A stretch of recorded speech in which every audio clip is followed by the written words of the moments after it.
উচ্চ মাধ্যমিক দর্শন তথা লজিক চ্যাপ্টারের বা লজিক বিষয়ের একটা গুরুত্বপূর্ণ টপিক হলো সত্য মূল্য নির্ণয়। এই সত্য মূল্য নির্ণয় কিভাবে সহজে করা যায় সেই বিষয়টায় আজকে আমি এখানে আলোচনা করব। এই সত্য মূল্য নির্ণয় করার আগে বা সত্য মূল্য ফিগার তৈরি করার আগে কয়েকটা জিনিস সবাইকে ভালো করে বুঝে নিতে হবে বা মনে রাখতে হবে। প্রথম হলো বচন গ্রাহক।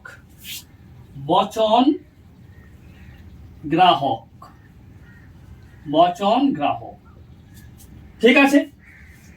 আমরা পদ গ্রাহক জানি।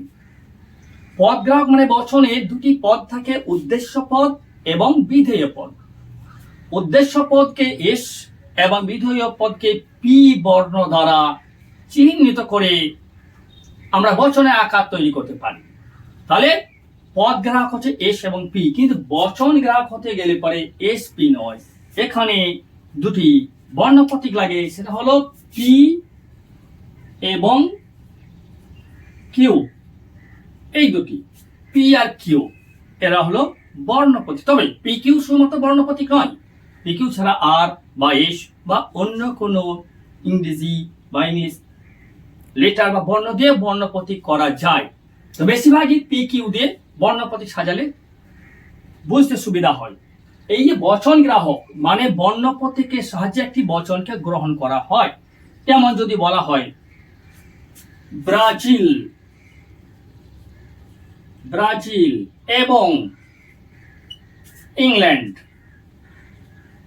ব্রাজিল এবং ইংল্যান্ড খেলবে, খেলবে, ব্রাজিল এবং ইংল্যান্ড খেলবে। এখানে বর্ণ প্রতীক হিসাবে যদি ব্রাজিলকে পি ধরি এবং ইংল্যান্ডকে কিউ ধরি, তাহলে আমরা পেয়ে গেলাম পি এবং আছে মাঝে এই এবং বিষয়ে আমি পরে যাচ্ছি পি। আবার এমনও করা যায় ব্রাজিলকে বি ধরাও যায়, ঠিক আছে, এবং ইংল্যান্ডকে ই ধরাও যায়, এটাও কিন্তু বর্ণ প্রতীক। তবে যুক্তিবিজ্ঞানের সত্য মূল্য নির্ণয়ের ক্ষেত্রে পি কিউ বর্ণ প্রতীকটা ব্যবহার করা খুবই সহজ। তাহলে আমাদের জানা গেল বচন গ্রাহক। বচন গ্রাহক হিসাবে কিন্তু আমাদেরকে আগে জানতে হবে যে বর্ণ প্রতীকের সাথে বচন গ্রহণ করতে হবে। দ্বিতীয় কথা ধ্রুবক। ধ্রুবক বিষয়টি আমাদেরকে জানতে হবে। এই ধ্রুবকটা কি? বাংলা একটা কথা আছে যোজক। যোজকগুলো কি? আমরা বৈকল্পিক, প্রাকল্পিক ইত্যাদি বচনগুলো বা সংযোগী বচনগুলো আমরা যদি দেখি, সেখানে দেখতে পাবো আমরা বিভিন্ন যোজক চিহ্ন দ্বারা যুক্ত, অর্থাৎ যৌগিক বচন একাধিক সরল বচনের সমষ্টি। আর এই একাধিক সরল বচন কোনো না কোনো যোজক দ্বারা যুক্ত থাকে। যেমন এখানে দেখো ব্রাজিল এবং ইংল্যান্ড খেলবে, এখানে একটা যোজককে না এবং। যদি বৃষ্টি হয় তাহলে মাটি ভিজবে, এই যে যদি তাহলে এও একটা যোজক। লোকটি জীবিত অথবা মৃত, এই যে অথবা এও একটা যোজক। তার মানে এবং অথবা এমন নয়, এই যে কথাগুলো রয়েছে এগুলোকে যোজক বলে। এই বাংলায় বলা এই যোজকগুলোকে যদি প্রতীক চিহ্নে প্রকাশ করে দেওয়া হয় তাহলে সেইগুলো হয়ে যায় ধ্রুবক।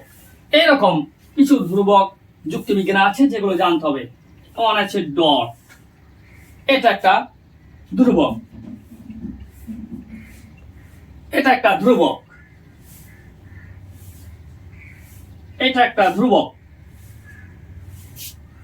এটা একটা ধ্রুবক, এটা একটা ধ্রুবক। বোঝা গেছে? হ্যাঁ, এই ধ্রুবকগুলো কোন বিষয়কে কি বলছে কি না বলছে সেটাই আমাদের মনে রাখতে হবে। তাহলে বচন গ্রাহক জানতে হবে, যোজক এবং ধ্রুবক জানতে হবে। এগুলো ব্যবহার হবে কোথায়? সত্যাপেক্ষ বচন ক্ষেত্রে বেশিরভাগ কিন্তু যৌগিক বচন আছে। যৌগিক বচনে যে ভাগ, দুটো সরল বচন মিলে যৌগিক বচন হচ্ছে, সেই ক্ষেত্রেই এই বচন গ্রাহকের সঙ্গে এই ধ্রুবকটা যোগ করে তার সত্যাপেক্ষ বা সত্য মূল্য নির্ণয় করা হয় খুব সহজেই। ঠিক আছে, বোঝা গেল? এখন সত্য মূল্য নির্ণয় করার জন্য অবশ্যই বচন গ্রাহক এবং ধ্রুবক এই দুটো নিয়ে কিন্তু আগে বচনের সংক্ষিপ্ত আকার তৈরি করতে হবে, এবং বচনটি এর মাধ্যমে চেনা যাবে যে